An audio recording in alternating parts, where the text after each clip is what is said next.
ở giữa thành phố mà tự nhiên lại muốn đi leo núi, thì phải làm thế nào nhỉ?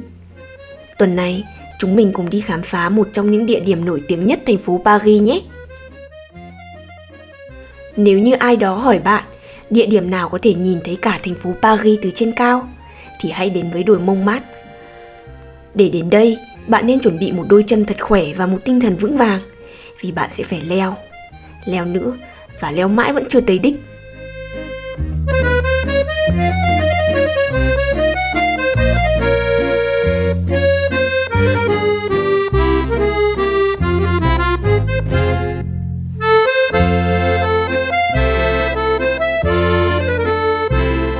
Đồi Montmartre được xem là một trong những khu định cư cổ nhất của Paris, với lịch sử lâu đời từ thời kỳ La Mã.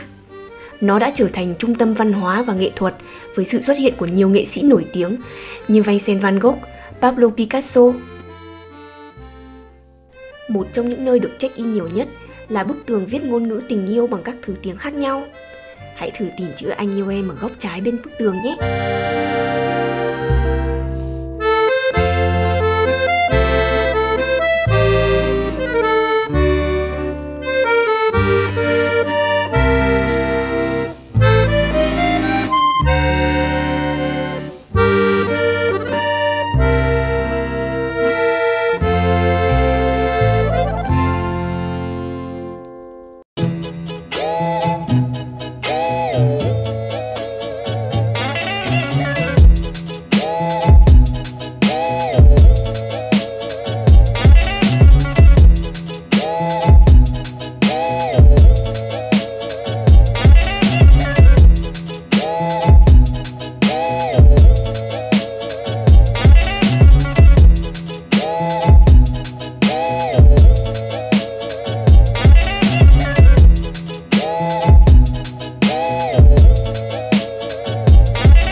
Và đích đến của chúng ta chính là thánh đường Sacré, nổi tiếng với lối kiến trúc La Mã đặc biệt, bao phủ với màu trắng đơn giản nhưng làm nổi bật từng chi tiết chạm trổ tuyệt đẹp.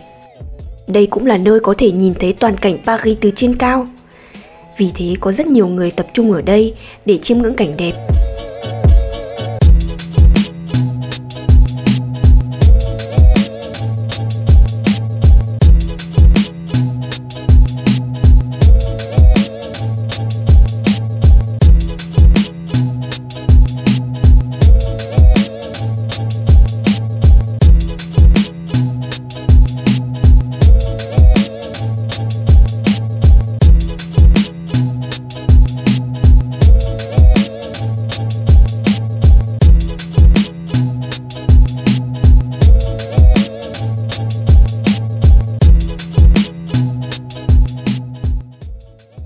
Tiếp đến là nhà hàng màu hồng La Maison Rouge, được check-in nhiều nhất trên Instagram.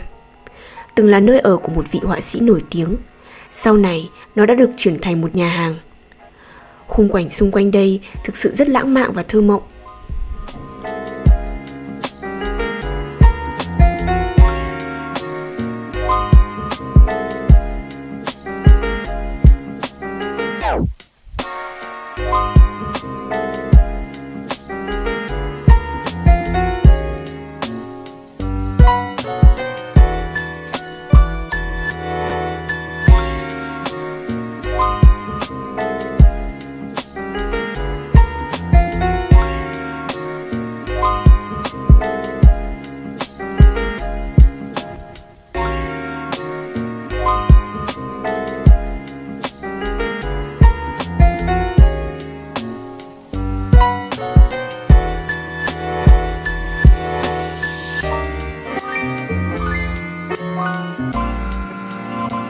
Mình đã từng ngắm hoàng hôn ở rất nhiều nơi, nhưng hoàng hôn trên sông Seine lại là một vẻ đẹp rất khác.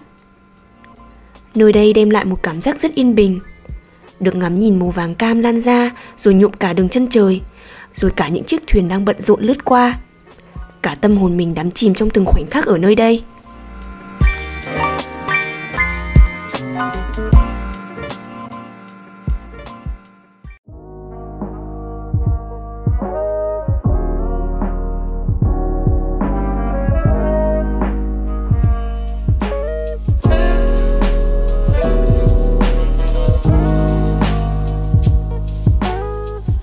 Nếu như hồi đầu đến Pháp, mình chỉ biết đến món crepe ngọt được bán rất nhiều ngoài phố với giá rẻ, tiện lợi, dễ dàng cầm đi ăn.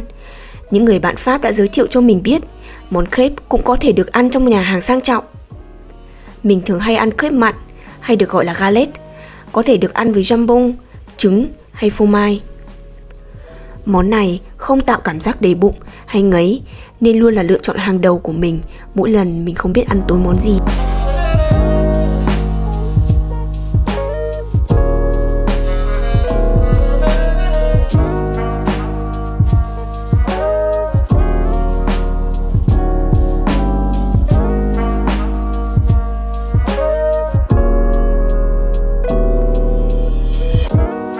Mỗi ngày được ăn ngon luôn làm tâm trạng mình trở nên dễ chịu và yêu đời hơn rất nhiều.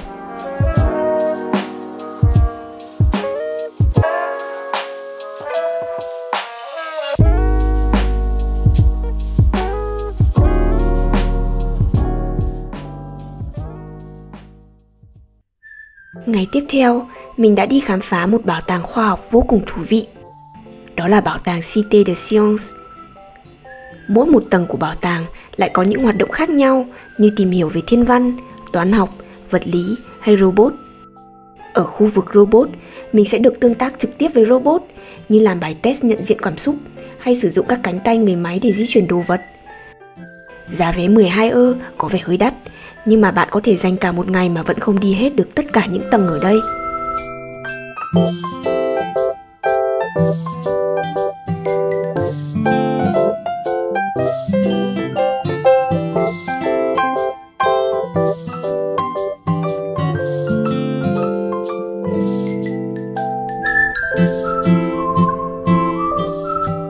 Với chủ đề khoa học đa dạng cùng sự truyền tải thông tin hấp dẫn, bảo tàng luôn được lấp đầy bởi cả trẻ em lẫn người lớn.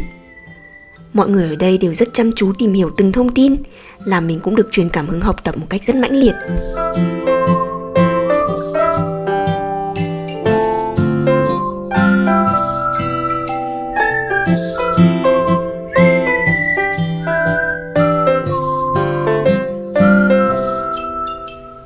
Bạn có để ý nếu mình đứng ở căn phòng bên tay phải, trông mình sẽ nhỏ hơn rất nhiều so với căn phòng bên cạnh hay không?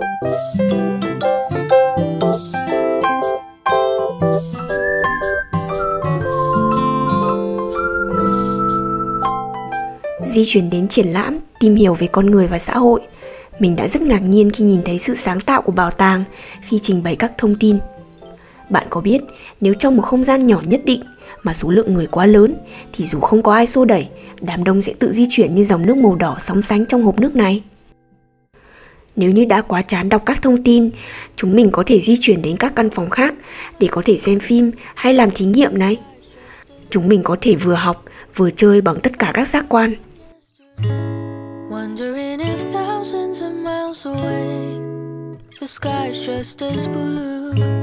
It's as if I'm stuck in yesterday when I'm thinking of you.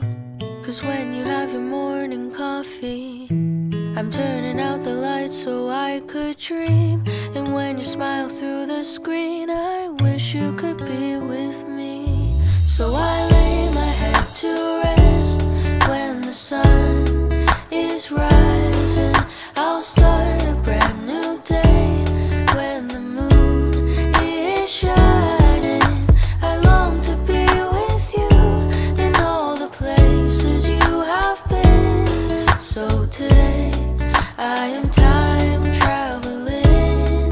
Da-dun-da-da. Oh, today I am time traveling. Có thể nói, đây là một trải nghiệm rất đáng để thử. Mình đã được biết về cách bộ não con người hoạt động, quan sát cách cây cối phát triển, hay ngắm nhìn các vì sao vận hành. Mình được áp dụng các kiến thức toán học và vật lý trong đời sống. Bạn nghĩ sao về một ngày vừa được chơi, vừa có thể khám phá trải nghiệm với mọi giác quan? Hãy thử đến bảo tàng này một lần nhé!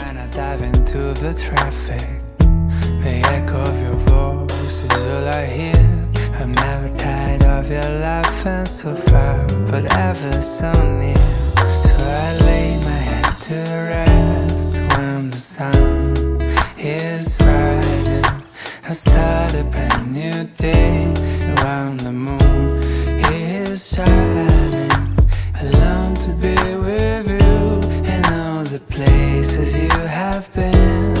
So today I am time traveling. So today I am time traveling. Cảm ơn các bạn đã xem đến hết video nhé. Hẹn gặp lại vào những video sau. Bye!